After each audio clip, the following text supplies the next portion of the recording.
Welcome to నేను మీ మధుకురి మరొకసారి మరొక రెసిపీ తోటి మేము ముందుకు వచ్చేసాను మీ నాన్నమ్మగా. ఈరోజు రెసిపీ ఏమిటనుకుంటున్నారు? చికెన్ కర్రీ డిఫరెంట్ స్టైల్లో.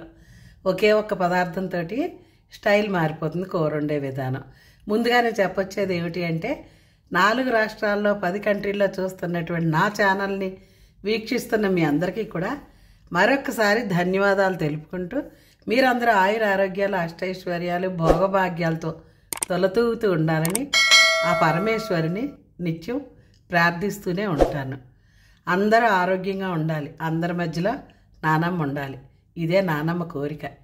చికెను ఇలా 5 స్టార్లా ఉడకాలి. ఉడికినప్పుడే పొట్టనొప్పులు అయ్యి ఉండవమ్మా. ఎక్కువ నీళ్లు పోసుకుని కుక్ చేసుకోవాలి చికెన్ కర్రీని.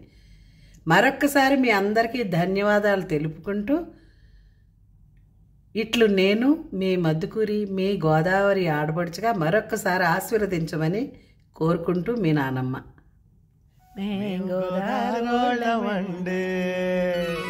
ప్రాసెస్లోకి వెళ్తే ఈరోజు 2 చిన్న గ్లాసులతోటి ఈవినింగ్ డిన్నర్కి రెడీ చేసుకున్నాం అన్నమాట. మీ క్వాంటిటీని బట్టి చేసుకోండి. నేనైతే 2 చిన్న గ్లాసులతోటి చేసి చూపెడుతున్నాను. బాస్మతి రైస్ అన్నమాట. బాస్మతి రైస్ ఎప్పుడు కూడా ఒక అరగంట గంట ముందు నానబెట్టుకుంటే అన్నం మేకుల్లాగా చక్కగా హోటల్లో వచ్చినట్టుగా వస్తుందన్నమాట. నేనైతే ఒక అరగంట పైన అయింది నానబెట్టాను. ఇలాగా నువ్వులు నేను తీసుకున్నాను. దీనికి కావాల్సిన పదార్థాలు ఏమిటి చూపెడుతున్నాను చూడండి. 2 గుప్పిళ్ళు పుదీనా తీసుకోవాలి. పుదీనాకే ఈ రైస్ అంత టేస్ట్ వస్తుంది అన్నమాట. చిన్న టమోటాలు 2 తీసుకుని ఒక ఉల్లిపాయ, అల్లం వెల్లిపాయ పేస్ట్ 1 స్పూను, 5 పచ్చిమిరకాయలు తీసుకున్నాను. ఇలా కొంచెం జీడిపప్పు. ఇంతే రైస్కి కావాల్సిన ఐటమ్స్ అన్నమాట ఇవి. ట్రై చేయండి అమ్మా. సాయంత్రం పూట వర్షం పడుతుంటే చిన్నపిల్లలు కానీ పెద్దాళ్ళు కానీ చక్కగా వద్దు నో అన్న ముక్క చెప్పరు, అంత టేస్టీగా ఉంటుంది. అలాగని చెప్పేసి మనం పుదీనా రైసు అని చెప్పడానికి లేదు, ఇది వెజిటేబుల్ పలావు అని చెప్పడానికి లేదు. దీనికి పేరేంటో నాకు తెలియదు. చిన్నప్పటి నుంచి కూడా నాకు ఇంట్లో కొంచెం గుప్పుడు పుదీనా ఉంటే ఇలాగ ఈవినింగ్ డిన్నర్ కానీ ఇలా చేసుకోవడం అలవాటు అన్నమాట. ట్రై చేయండి. చాలా అంటే చాలా బాగుంటుంది. 15 మినిట్స్లో రెడీ అయిపోతుంది అన్నమాట. ఉల్లిపాయ ఇలా కోసుకునేటప్పుడు ఒకటి గుర్తుపెట్టుకోండి అమ్మ, ఉల్లిపాయకి నలుపు ఉంటుంది కదా, దాన్నే ఇప్పుడు బ్లాక్ ఫంగస్ అంటున్నారు. నేను మొన్న యూట్యూబ్లో కూడా చూశాను. ఇలా ఉండడం వల్ల బ్లాక్ ఫంగస్ వచ్చే ఛాన్సెస్ ఎక్కువ ఉన్నాయి. బాగా కొంచెం ఉప్పు నీళ్ళు వేడి నీళ్ళు వేసి కడుక్కోండి. వేడి నీళ్ళలో ఉప్పు వేసి ఉల్లిపాయలు కడగండి, అప్పుడే వదులుతుంది. మామూలుగా కడిగినా కూడా వదలదు అని ఎవరో ఒక డాక్టర్ చెప్తే విన్నాను. అమ్మో ఈ బ్లాక్ వెనకాల ఇంత కథ ఉందా అని నేను అప్పుడు బట్టి కూడా ఉల్లిపాయ కోసుకునే ముందు కొంచెం వేడి నీళ్ళలో ఉప్పు వేసి అక్కడ పెట్టుకుని శుభ్రంగా కడిగేసి 2-3 సార్లు వాష్ చేస్తున్నాను అన్నమాట. మీరు కూడా అలా చేసుకోండి అమ్మా. అందరూ ఆరోగ్యంగా ఉండాలి. ఈ రోజుల్లో అందరికీ ఆరోగ్యాలు డెలికేట్ అయిపోయినాయి. ఇలా కోసేసిన తర్వాత క్లీన్ చేసుకోవడానికి నాకు అయితే ఈ కటింగ్ బోర్డు భలేగా ఉందండి, స్టీల్ కటింగ్ బోర్డు. మళ్ళీ చక్కగా క్లాత్ తడిపేసి తీసుకొచ్చి కటింగ్ బోర్డు అంతా నీట్గా తుడిసేసుకుని ఉల్లిపాయను కూడా 2-3 సార్లు కడుక్కు తెచ్చుకుని చాకుని ఇలా నైస్గా చాకు కూడా కడుక్కోవాలమ్మా. ఉల్లిపాయ కోసాం కదా, దాన్ని బ్లాక్ చాకు కూడా అంటుకుంటుంది అన్నమాట. చాకు కడుక్కోవాలి, బోర్డు తుడుచుకోవాలి. ఇలా ఉల్లిపాయను 2-3 సార్లు కడిగి తెచ్చుకుని ఇలాగా సీరికల కింద సీరేసి అదిమి పట్టి ఇలా బాగా నలిపితే ఏ రేఖ ఆ రేఖ ఊడిపోతుంది అన్నమాట. చక్కగా బ్రౌన్ షేడు ఈజీగా తొందరగా వేగుతాయి. ఇలా చేసుకు చూడండి అమ్మ, చాలా బాగుంటుంది రైసు. అద్భుతమైన టేస్ట్, చాలా ఈజీ రెసిపీ. టమోటాలు ఎప్పుడు కూడా ఉల్లిపాయ అయినా సరే తొడమ తీసేయండి అమ్మా అని ఎన్నోసార్లు చెప్తాను. తొడమ తీసేయండి. తొడమ తీసేసుకుని వండుకోవాలమ్మ. ఇలాగా చిన్న ముక్కల కింద కోసుకోవాలి. నాన్నమ్మ చేసేవంటే తక్కువ మసాలా ఎక్కువ రుచి. నాన్నమ్మ చేసేది తనకు వచ్చిన పదార్థాలే వండుతుంది తప్ప రాని పదార్థాలు చూపించే వయసు కాదు నాది. నాకు ఏమవుతే వచ్చా ఈ 50 ఏళ్ళ బట్టి ఏమవుతే వండుకున్నానో, నా పిల్లలకి మనవలకి ఏం పెట్టానో మీకు కూడా అదే పరిచయం చేస్తున్నాను. వండుకోండి. అందరూ ఆరోగ్యంగా ఉండాలి, అందరి మధ్యలో మనం కూడా ఉండాలని కోరుకుందాం. ఎప్పుడు టమాటాలు ఇలా కోసేసాను మీతో మాట్లాడుతానే. మీతో మాట్లాడుతుంటే మీరు ఇచ్చే కామెంట్స్కి మరింత ఎనర్జీ వస్తుంది. నానమ్మకి చెయ్యాలి అన్న కోరిక మరింత పెరుగుతుంది. ఇలాగ ఎప్పటికప్పుడు క్లీన్ చేసేసుకుంటానమ్మా. పొయ్యి దగ్గరైనా సరే ఎప్పుడు గిన్నెప్పుడు కడిగేసుకుంటే పని ఉండదు. వంట చేసుకుంటానే, వంటింట్లోంచి కదలకూడదు. పొయ్యి అంటించి గిన్నె పెట్టుకుంటా అమృత ఫలమస్తు అనుకోండి అమ్మ. నిజంగా అమృతం అవుతుంది అందరికీ. గిన్నె పెట్టి నువ్వుల నూనె 4 స్పూన్లు వరకు వేసానన్నమాట. వేసేసి కొంచెం కాగింది అన్నప్పుడు జీడిపప్పు వేయండి. మరీ కాగినప్పుడు వేస్తే జీడిపప్పు కలర్ మారుతుంది, లోపల వేగదు. కొంచెం నూనె కాగుతుంది అన్నప్పుడు వేసేసి ఒక్క సెకను అటు ఇటు తిప్పి ఇలా తీసేయండి. ఈ నువ్వుల నూనె ఫ్లేవరు జీడిపప్పు పడుతుంది, అద్భుతంగా ఉంటుంది. ఒక డిఫరెంట్ టేస్ట్ వస్తుందన్నమాట. ఇది గిన్నె దళసరి గిన్నె కాలదు, అసలు గుడ్డ పెట్టి పట్టుకోవాలన్న ఇది ఉండదన్నమాట, అస్సలు అంటుకోదండి. స్టీమ్ చేసుకునేదానికి అడుగు భాగం గిన్నె అన్నమాట ఇది. పచ్చిమిరపకాయలు వేసేయండి. ముందు చిల్లీ వేయడం వల్ల ఫ్లేవర్ ఆయిల్ పడుతుంది, చిల్లీ ఫ్లేవర్ అంతా ఒక డిఫరెంట్ టేస్ట్ వస్తుంది. తర్వాత ఆనియన్ సీరికలు కూడా వేసేసాను. ఒకే ఒక్క ఆనియన్ అమ్మ 2 గ్లాసులకి, ఎక్కువ వేసేయక్కర్లేదు. ఈజీగా విలేజ్ల్లో ఎక్కువ మేమైతే ఇలాగే చేసుకునేవాళ్ళం అన్నమాట. ఇంకొంచెం బ్రౌన్ షేడ్ రావాలి ఇలాగా ఆనియన్. చూడండి చక్కగా వేగుతున్నాయి సీరికలు ఇలాగా. పల్లెటూరులో పుదీనా ఈజీగా దొడ్లో పెంచుకుంటాం. అలాంటప్పుడు ఇప్పుడు పుదీనా కోసేసుకుని ఇలాగ వేసుకు చేసుకుంటే ఆరోగ్యంగా ఉంటాం. టమాటా ముక్కలు కూడా వేసేసాను. ఇలా ట్రై చేయండి, చాలా బాగుంటుంది. ఈ రైస్ అయితే అద్భుతంగా ఉంటుంది. నేను ఎక్కువ మా ఊర్లో ఉన్నప్పుడు ఎక్కువ ఈ రైసే చేసుకునేదాన్ని. పుదీనా 2 గుప్పులు పుదీనా వేసాను 2 గ్లాసులకి. పుదీనాని ఆకుల కింద తుంచక్కర్లేదమ్మా, తలకాయలు ఇరిస్తే సరిపోతుంది. తెచ్చుకున్నటువంటి పుదీనా నేనేం చేశానంటే తలకాయలు కట్టలో ఉన్న తలకాయలు మొత్తం అన్నీ ఇరుసుకున్నాను అనమాట. ఆ తలకాయలు ఇలా ఉంటాయి చూడండి, ఈ మాత్రం తలకాయ ఇరుసుకోవచ్చు. ఒక కట్ట పుదీనాకి 2 గుప్పిళ్ళు వచ్చింది నేను అలాగా తలకాయలు ఇరిస్తే. ఈ తలకాయలతో వేస్తేనే ఈ రైసు టేస్ట్ అంత అద్భుతంగా ఉంటుంది. రుచి సరిపడగా ఉప్పు వేసేయండి. రుచికి సరిపడగా ఉప్పు వేసేసి హై ఫ్లేమ్లోనే పెట్టి బాగా వేపండి. అప్పుడే బాగా వేగుతుందన్నమాట. నచ్చితే కనుక సబ్స్క్రైబ్ చేసుకోండి, లైక్ చేయండి, మీ ఫ్రెండ్స్కి షేర్ చేయండి, నాన్నమ్మకి సపోర్ట్ చేయండి. మీరు చూపిస్తున్నటువంటి ఆదరాభిమానాలు మరి ఎప్పటికీ కూడా మరువలేదు మీ నానమ్మ. జీడిపప్పు కూడా వేసేసాను మీతో మాట్లాడితేనే. మీరు అద్భుతంగా నానమ్మ అమ్మమ్మ అని పిలుస్తుంటే ప్రాణం లేచి వచ్చినట్టు ఉంటుంది. రాత్రి 10ంటికైనా సరే మీ కామెంట్కి రిప్లై ఇచ్చి పడుకుంటానన్నమాట. చక్కగా చూడండి అమ్మ, ఇలా వేగిపోయింది. ఇలా చక్కగా ఆనియన్ ఎక్కడ కనిపించదు. మీకు తినేటప్పుడు రైస్ తినేటప్పుడు ఎక్కడ ఆనియన్ వేసామని ఎవరు అనుకోరు. శుభ్రంగా చేతితోటి ఒక్క బియ్యం గింజ లేకుండా ఇలా లాగేసుకోండి. నేను నీళ్ళన్నీ వంపేసి పట్టుకొచ్చాను, అంటే మరీ వాడేయలేదు. అందులో ఎంతో కొంత వాటర్ ఉంటుంది, అడుగుని చెయ్యి అడ్డం పెట్టి వంపాను అన్నమాట. ఇలా నెమ్మదిగా కదపండి అమ్మ. గబగబా కలిపేశారనుకోండి నడుము విరిగిపోతుంది బియ్యం గింజకి. మనకి అప్పుడు బియ్యం గింజ పొడుగ్గా రాదన్నమాట మెతుకు.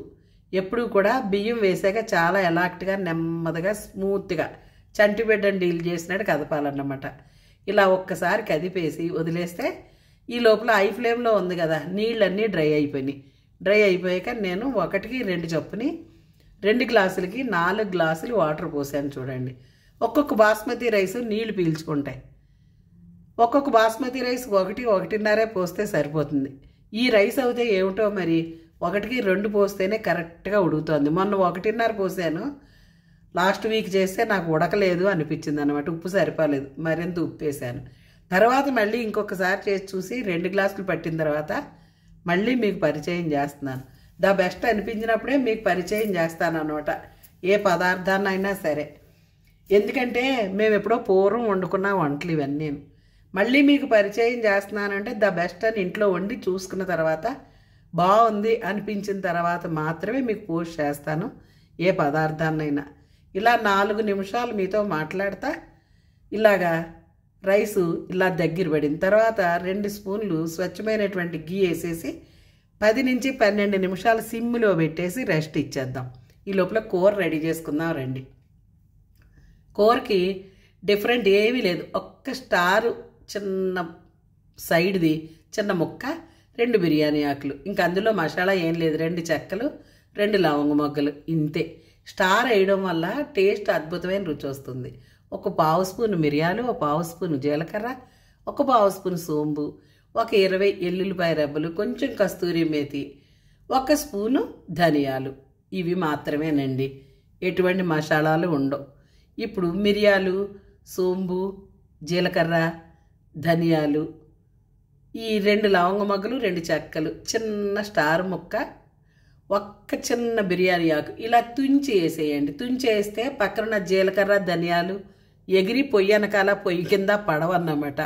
అందుకని, ఎందుకంటే నాకు జరిగిన ఎక్స్పీరియన్సే మీకు ఎక్స్ప్లెయిన్ చేస్తూ ఉంటాను. ఆ ధనియాలు ఎగిరి కింద పడుతూ ఉంటాయి, అవి ఏరుకుంటూ ఉండాలి. చూడండి, చక్కగా గోల్డెన్ కలర్ ఏగిని పక్కన పెట్టుకుందాం.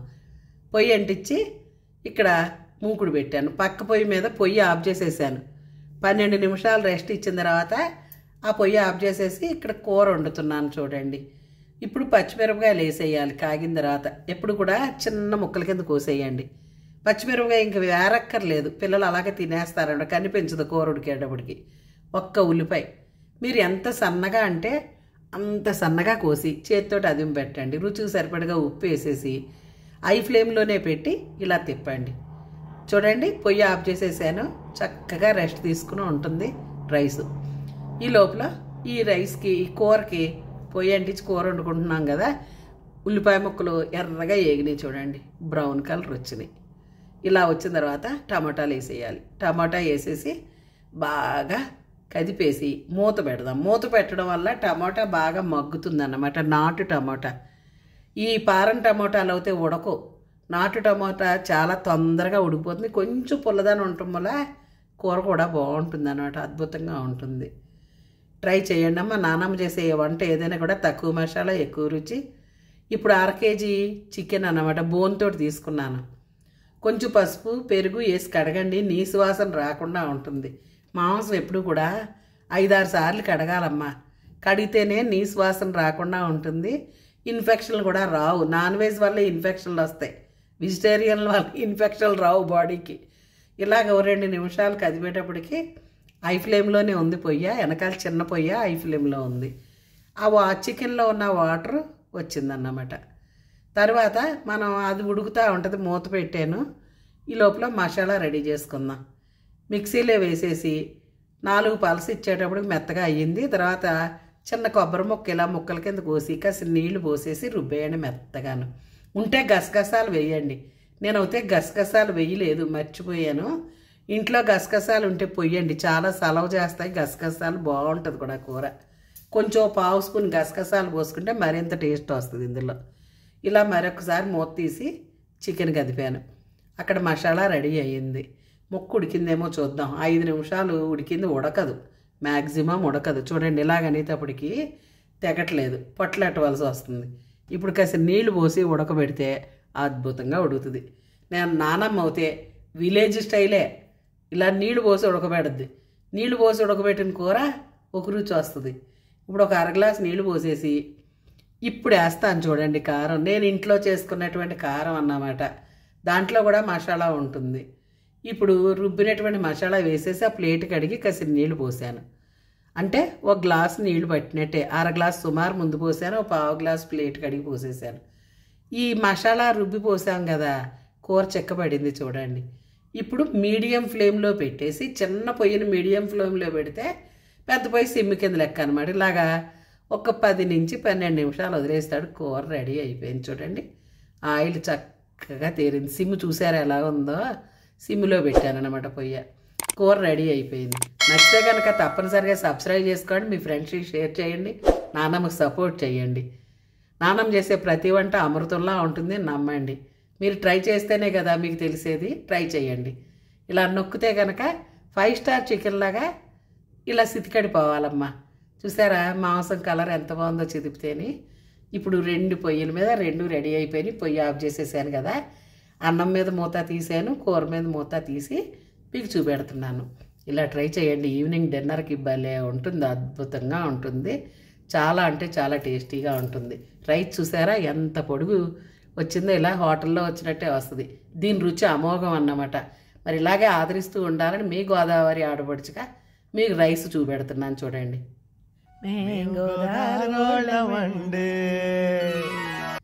ఇప్పటికీ ఎప్పటికీ కూడా నానమ్మ మీద మీరు చూపించే ఆదరాభిమానాలు ఇలాగే ఉండాలని కోరుకుంటూ, మరి నేను మీ మధుకురి, మీ నానమ్మ.